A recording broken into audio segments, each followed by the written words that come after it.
The avoidant can love you and not care about you simultaneously, and this contradiction isn't deliberate cruelty or conscious manipulation. It's the fundamental fracture at the core of their psychology. They feel genuine love for you in their private internal world. They think about you constantly. They feel warmth when they imagine you. They experience attachment that runs deeper than they can articulate. But they don't care about you in any functional sense. They don't care about your needs. They don't care about your emotional experience. They don't care about the impact their behavior has on your well-being. They don't care about showing up for you in ways that matter. The love exists in their head and heart as a feeling they experience. But the caring, the active consideration and adjustment of behavior to honor your humanity, that's absent. And this split between loving and caring is what makes relationships with avoidance so psychologically devastating for the people who love them back. Understanding this distinction is crucial because most people assume love and care are inseparable. When someone loves you, they naturally care about your well-being, your feelings, your needs, but the avoidant has severed this connection completely. They've learned to experience love as a private emotion they feel that has no necessary connection to how they treat the person they feel it toward. They can love you deeply while treating you terribly. They can adore you in their imagination while neglecting you in reality. They can feel intense attachment while being completely unavailable. This isn't because they're monsters, it's because their psychology has separated feeling from action, internal experience from external behavior, love as an emotion from care as a practice. What makes this particularly painful is that the avoidant will occasionally reveal their love in ways that give you hope. They'll have moments of vulnerability where the feeling breaks through their defenses. They'll say something or do something that confirms they do love you. And these moments are real, the love is genuine. But then they'll immediately return to behavior that demonstrates complete lack of care, and you're left confused about how someone who loves you can treat you so poorly. The confusion is the point. The avoidant themselves is confused by this split. They don't understand how they can feel so much while doing so little. But the confusion doesn't change the reality. They love you in ways that don't require them to care about you, and that distinction is destroying you. Love as internal experience versus care as external action. The avoidant experiences love as something that happens inside them, a feeling they have that belongs to them and requires nothing from them except to feel it. They love you in the same way they might love a sunset or a song, something beautiful that moves them emotionally but makes no demands on their behavior. They can feel intense affection for you, warm feelings when they think of you, genuine attachment that makes you important in their internal landscape. But all of this stays internal. It doesn't translate into external actions that demonstrate care for your actual well-being as a separate person with needs and feelings. Caring, in contrast, requires external action. Caring means adjusting your behavior based on how it affects someone else. Caring means considering another person's needs even when those needs are inconvenient. Caring means showing up consistently because you understand your absence causes pain. Caring means communicating because you know uncertainty creates anxiety. Caring is love made visible through behavior that prioritizes another person's well-being. And the avoidant, despite loving you, doesn't do any of this. They don't adjust their behavior for your comfort. They don't consider your needs when those needs conflict with their desire for space. They don't show up consistently because they don't want to be uncomfortable. They don't communicate because vulnerability feels threatening. The split between loving and caring allows the avoidant to experience themselves as a loving person while behaving in unloving ways. They can tell themselves they love you, which is true, while simultaneously treating you in ways that communicate you don't matter, which is also true. The self-contradiction doesn't register because they've separated the feeling from the behavior so completely. Love is what they feel inside. Behavior is what they do based on their own comfort and fear. The two exist in completely separate compartments of their psychology, never intersecting, never informing each other. This compartmentalization is a survival mechanism from the avoidant's childhood. They learned early that feeling love and showing care were dangerous in combination. Maybe their caregivers punished them for needing or wanting. Maybe expressing love led to vulnerability that was exploited. Maybe they learned that people who loved them still hurt them, so love and care became separated in their developing psychology. They learn to feel love privately while never expecting that feeling to translate into actions that would meet their needs. And now as adults, they replicate this pattern. They feel love for you, but it never occurs to them that love should change how they behave toward you. The narcissistic core of loving without caring. The avoidance ability to love without caring reveals a narcissistic core they'd be horrified to acknowledge. Their love for you is ultimately about them, about how you make them feel, about what you represent in their internal world. They love the version of you that exists in their imagination, the one who requires nothing from them and accepts everything. They love how they feel when they think about you. They love the idea of you, the fantasy of connection without the reality of relationship. But they don't care about you as a separate person with your own independent existence, your own needs, your own feelings that exist, whether or not those feelings are convenient for the avoidant. This narcissistic love means the avoidant never actually sees you. They see a projection, a fantasy, an idea of who you are that serves their emotional needs. When you express needs that don't fit this fantasy, they're confused or annoyed.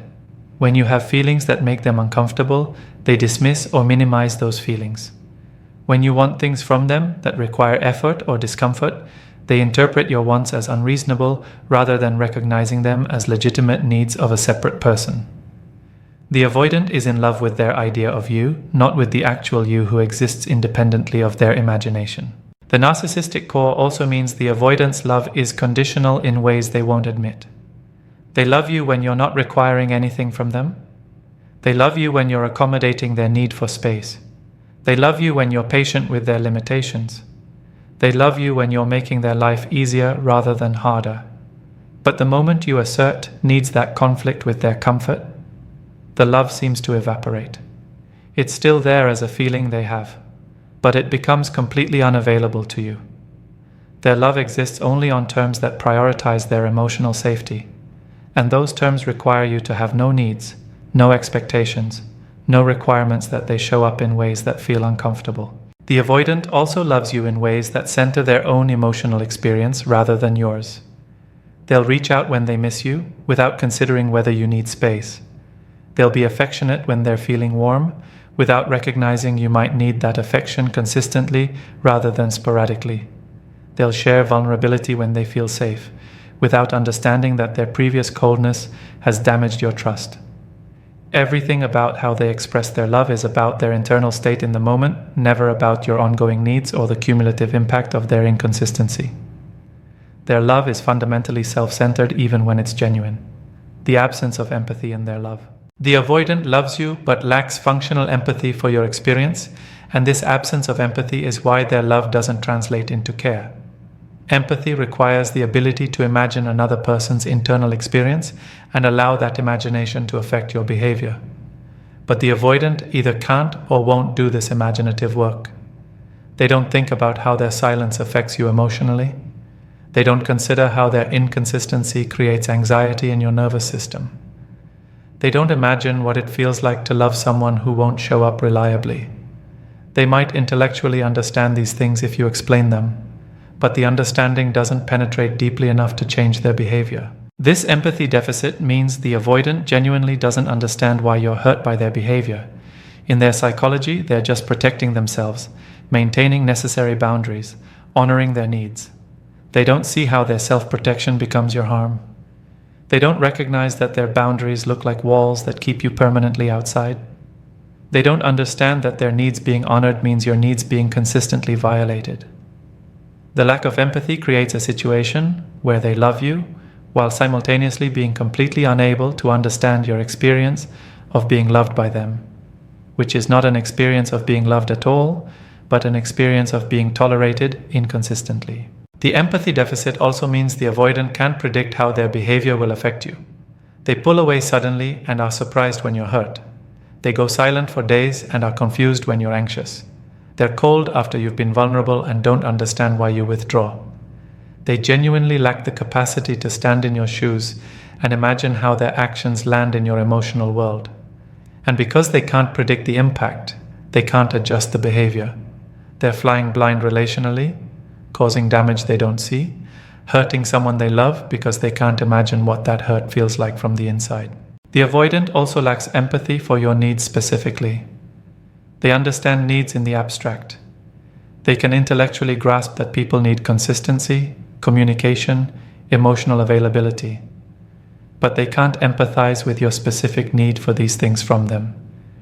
Your need feels like pressure, like demand, like criticism of their limitations. They can't step outside their own defensive reaction long enough to understand that your needs are legitimate, and meeting those needs is what caring looks like. They are trapped in their own perspective, unable to access yours, which means their love for you never translates into actions that would demonstrate they've considered your experience at all. Love as potential versus care as present reality. As the avoidant loves your potential in ways they can't love your present reality. They love who you could be if you had fewer needs. They love the relationship that could exist if you required less from them. They love the version of you that lives in their imagination, where you're endlessly patient and understanding and never hurt by their unavailability. This love of potential allows them to maintain positive feelings while rejecting the actual person in front of them who has normal human needs that make them uncomfortable. Caring, in contrast, requires engaging with present reality. It requires accepting the person who actually exists right now, with all their needs and feelings and imperfections. It requires showing up for the relationship as it actually is, not as you wish it could be. It requires meeting someone where they are, rather than where you'd prefer them to be. And the avoidant can't do this. They're in love with a fantasy while rejecting the reality. They love you in theory while not caring about you in practice. They adore the idea of partnership while refusing to participate in actual partnership with all its demands and discomforts. This love of potential is also why the avoidant occasionally shows up beautifully. When they're in touch with the fantasy of who you could be together, when they're feeling hopeful about the relationship's potential, they can be warm and present and available. But these moments are based on fantasy rather than reality. And the moment reality reasserts itself with its actual requirements, they retreat. You're left confused because you saw evidence that they can show up well, which they can, but only when they're relating to potential rather than to the actual demands of the present moment. The avoidant also loves their own potential in ways that prevent them from caring about you in the present. They love the idea that they could overcome their fear and become more available. They love the fantasy of being someone capable of sustained intimacy. They love imagining a future version of themselves who has done the work to heal. But they love these potentials without doing any of the actual work required to actualize them. And while they're in love with their potential future self, the present you suffers under the care of their present unavailable self. Their love of what they could become prevents them from taking responsibility for what they are right now. The comfort principle that overrides care. The avoidant loves you until caring about you becomes uncomfortable. And then the love becomes completely unavailable because comfort always wins. The avoidant's behavioral decisions are governed by a single principle: minimize discomfort. When showing care means being vulnerable, they choose invulnerability. When meeting your needs means tolerating anxiety, they choose avoidance. When showing up consistently means pushing through fear, they choose protection. The love they feel for you is real, but it's not strong enough to override their prioritization of their own comfort. And this means their love for you is functionally meaningless, because it never survives contact with discomfort. This comfort principle means the avoidant's love is passive rather than active. They'll love you in ways that require nothing from them. They'll feel affection when it's easy. They'll think warm thoughts that cost them nothing. They'll maintain positive feelings that demand no action. But the moment loving you requires them to be uncomfortable, to push through fear, to tolerate anxiety, to do things that don't feel natural, the love disappears from view.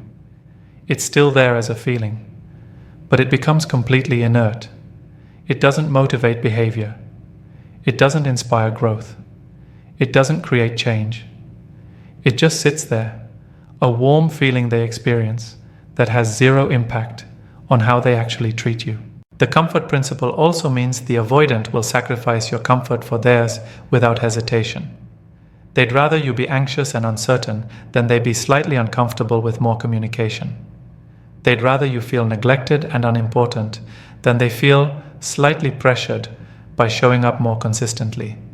They'd rather you question the entire relationship than they feel vulnerable by defining it clearly. In every choice between your comfort and theirs wins. Every time.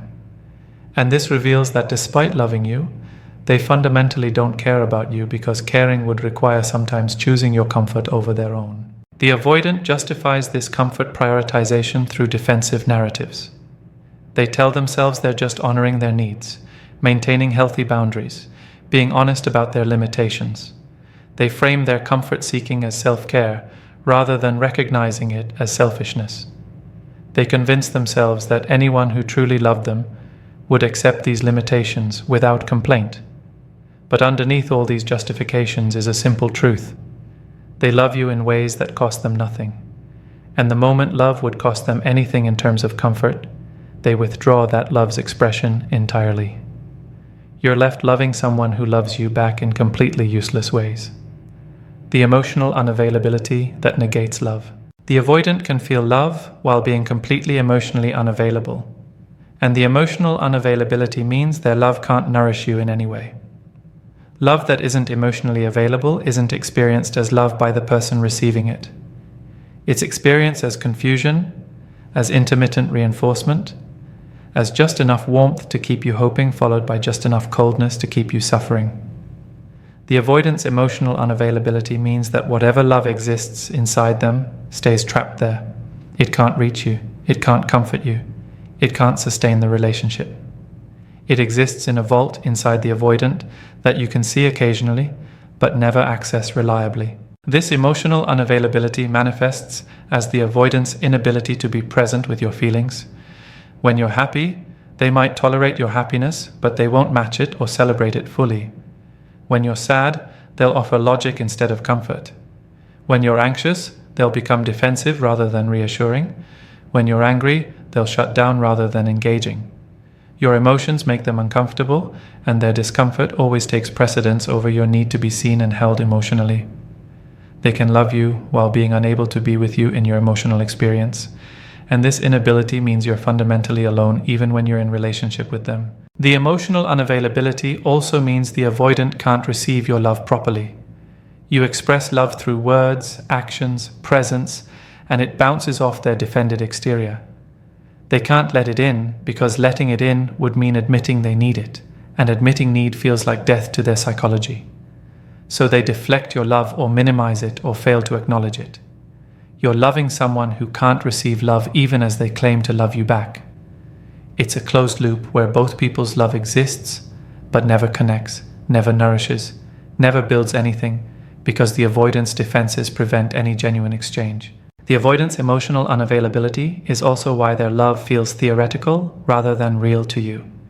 You can sense they have feelings for you. You can see evidence in occasional moments of vulnerability. But you never get to experience being loved by them in ways that feel like love. Being loved feels like being seen, being valued, being prioritized, being cared for consistently. But the avoidant's love feels like being tolerated when convenient, being appreciated when they're in the right mood, being wanted only in ways that don't require them to be uncomfortable.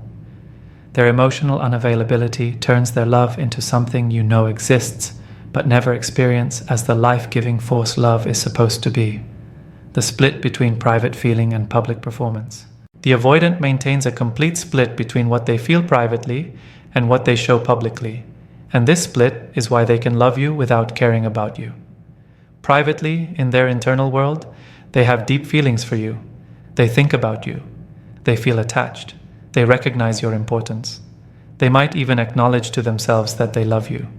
But publicly, in their behavior and their interactions with you, none of this shows. They perform detachment, indifference, casual interest. They act like you're one option among many. They behave as if the relationship is no big deal. They present themselves as unbothered and unattached. This split protects the avoidant from vulnerability. If they never show how much you matter, you can't use that knowledge to hurt them. If they never reveal the depth of their feelings, you can't reject those feelings. If they keep their love hidden, they maintain power and control. But this protection comes at the cost of the relationship itself. You can't build intimacy with someone's hidden feelings. You can't sustain connection with someone's private love. You can only respond to what they show you, and what they show you is that you don't matter enough for them to risk being seen as caring. The split also allows the avoidant to maintain their identity as someone who doesn't need anyone. They can feel dependency privately while performing independence publicly. They can be attached in their internal world while acting detached in reality. They can love you desperately while treating you casually. The performance protects them from their own feelings, from having to acknowledge that they're just as vulnerable and needy as everyone else they've judged.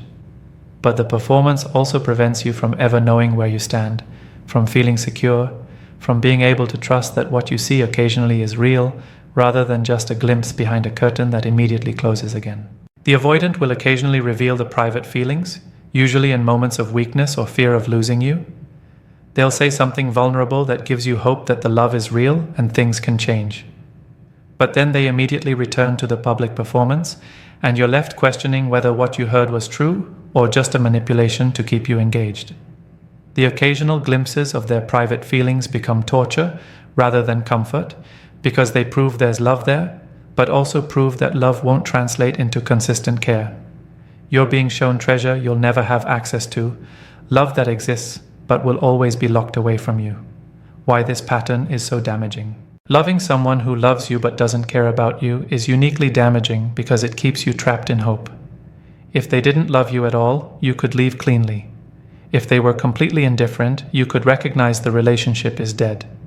But they do love you, and they show you that love just often enough that you keep believing things can change. You think if they love you, eventually that love will translate into care. You believe that love is enough, that it will grow into something sustainable. But the avoidant has proven that love without care doesn't grow. It just stays exactly as it is, a feeling they have that makes no difference in how they treat you. This pattern damages your self-worth because you start believing you're not worth caring about even though you're worth loving. You internalize the message that you're good enough to generate feelings in someone but not good enough for them to adjust their behavior to honor those feelings. You begin to believe that love is supposed to look like this: sporadic, conditional, based entirely on the other person's comfort. You lose touch with what healthy love looks like, which is love that naturally includes care, because the two are inseparable in functional relationships. The pattern also damages your ability to trust your own perception. You can feel their love in moments. You can see evidence of it. But their behavior contradicts the love so thoroughly that you start doubting your own ability to read situations accurately. You question whether the love is real or imagined. You wonder if you're being manipulated or if they're being genuine. You lose confidence in your ability to assess relationships because this person loves you while treating you poorly, and the contradiction makes you doubt everything you thought you understood about how love works. The avoidant loves you in ways that don't require them to care about you, because their psychology has completely severed the connection between feeling and action, between internal experience and external behavior, between loving and caring. They can maintain warm feelings while treating you coldly.